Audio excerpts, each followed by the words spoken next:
Answer the question, Jeff. Go ahead. Who's more sensitive or more diva-like? Wide receivers or quarterbacks? Wide receivers, it ain't even close, man. Okay, so you're gonna ask a guy. You're gonna ask the You guy. just told us to ask Hold on. him. No, I know I did.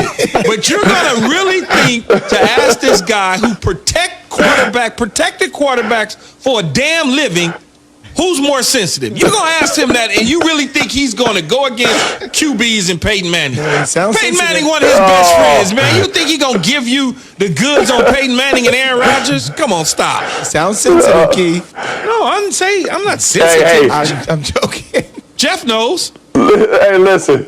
Listen, Key. We know now. We know them receivers. First of all, you're always open. I've never heard a wide receiver ever think they're covered. Them dudes can have triple coverage. They're still always open, and they're coming back to the huddle complaining about they ain't feeding me. They want to feed somebody. They ain't trying to pay me, man. They ain't trying to pay me. That's every good wide receiver you ever played with, and that's what you want. But that's what makes them great.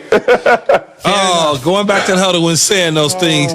Speaking of going to the huddle, Jeff, what is going on with the Buccaneers offense? We watched them the other day. I feel like I almost said a Sunday night game because it was a 4:25 game and it was dark and it felt like the Sunday night game against Kansas City. What's going on with the offense?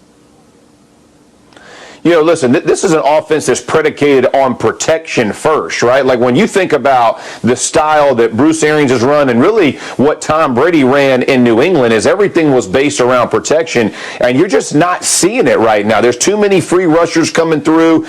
Brady's not comfortable. You even saw the interception, and I think Tony Romo even made mention of it, right? He and the receiver, I think it was Evans, aren't on the same page. He's not turning around on the hot route or not separating enough or getting wide enough on his route. It's all of those things, but I would liken it back to they haven't practiced it, right? I mean, and everybody, here's the part that really bothers me. Everybody's like, oh, if they had motion, this would fix the problem. I'm not sure what brain trust thinks that's the truth, but you start motioning guys, you have no idea where the blitz is coming from, who's bringing what, who's responsible for what, and they haven't had time to practice those things. So in my opinion, with what they're doing, they need to figure out, are we a throw hot team or are we a block it up team? And you made mention, right? I played with Peyton for a long time. He was a block it up guy. He wanted to know how every potential rusher was going to get picked up in our blocking scheme. Aaron Rodgers, just the opposite, right? He didn't care if a guy was coming free off the edge. He wanted to be able to manipulate the pocket, move out, and buy time. So there's completely two different styles.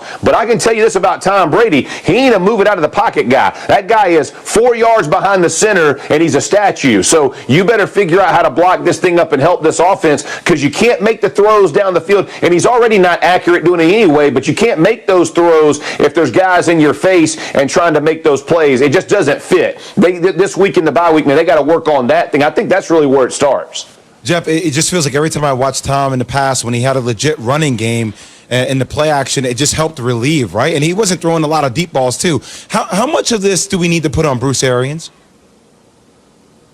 I mean, I think the burden should be on all of them. I mean, listen, you're in it together, right? I mean, whether it's Bruce Arians and Leftwich and Brady and, Tom Moore, name all of them. Like, who, offensive line, like the whole group has to kind of own this. The one thing I would say about last week's game is Kansas City got to such a hot start.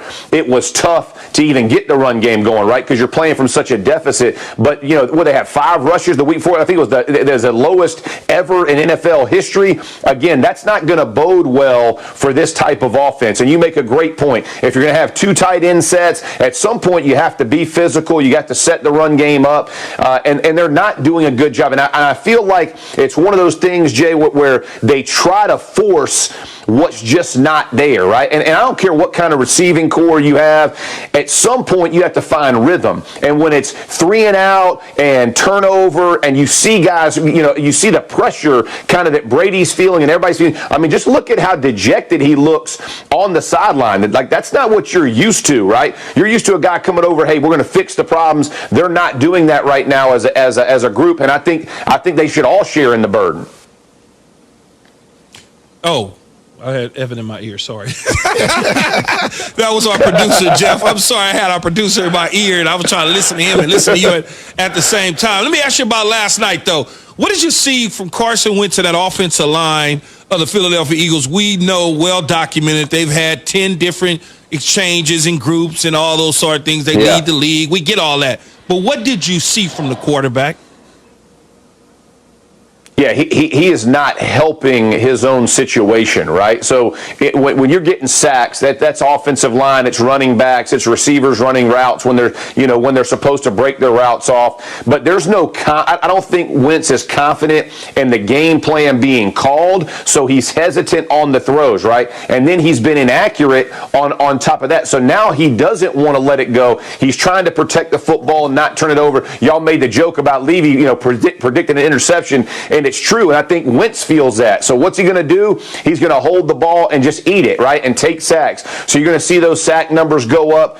I think the problem, that I see is everybody's like, Hurts is going to be the answer. Well, if you don't have receivers separated, you don't have a line that protects them, I'm not sure he's going to give you any more of an advantage than Carson Wentz is. It's one of those things that's disheartening to watch because I do think Wentz has talent, but I think in his mind he is so locked up, and you know what I'm talking about, man. Both of you guys, there's a time when a competitor gets locked up in his brain, he can't get out of his own way, and I think you see that week after week because he wants to perform well. He just freezes up in the moment right now, and it's just costing his team. And listen, when you're the dude, and I know everybody talks about, he's getting too much. Well, they get too much credit when they win too, right? So they got to take all the credit when they lose. It's just one of those things, man. It's just piling on and tough to overcome. Let me ask you this, Jeff. 6-time Pro Bowler, 4-time All-Pro, Super Bowl champion, ESPN analyst. You hear me, right? You're listening clear. Yep.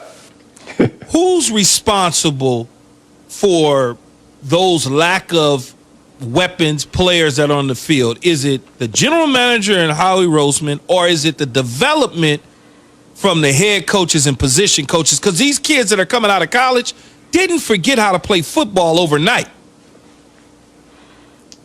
I couldn't agree with you more, right? I think, again, are you going to have a situation where guys don't produce? Sure, but I think they're few and far between where guys just, quote, can't play, right? I mean, you have to develop the guys who you're bringing in your locker room. And the other part that does, Key, and you and I both know this, is that's what builds your locker room, man. It's, guys getting on the field and excelling or having that's the building blocks. To try to bring guys in, that's okay if you're just trying to band-aid an issue or trying to kind of foster a little bit of a better roster, but you got to build it from the draft. And when you're watching this, where are the guys? I mean, and they made mention of they haven't drafted a Pro Bowler in 7 years or whatever it is. Well, some of that, man, there's some undrafted guys who have gone to Pro Bowls, right? You're looking at one. You don't always have to be build your program from within and develop these guys. And that part is as much on the staff as it is on the front office. At some point, you have to develop the guys who are on your locker, not always look to the next or we're going to draft some other guy to replace him. The guys who are there have to effectively play, and there's just nobody who they're building, and that's a tough place to be in if you're the Eagles, man, because it looks like the whole organization is just kind of out of sorts. Mm-hmm. No question about it. He glossed over it, but we should mention Jeff went from undrafted to Super Bowl champion, and the Eagles need to find some of those diamonds in the rough the way Jeff accentuated his career as a champion. The Eagles are looking for those dudes. There's no doubt about it. I don't like Jeff no more. Why? Because he speaks the truth. Thank you, Jeff. You guys got a good win over UNLV last night. Congrats, man. Hey, you know what? I knew you'd be back talking now, dude. Don't try to. That was a softball. We never talked about Carolina beating up on them Dukies football-wise a couple of weeks ago. You kind of hid in the bushes a little bit. Now all of a sudden, basketball season's coming on, and it's I'm being yelled at. We got to go to break. Shot, Jay Will. We got to go to break. Let's go to break.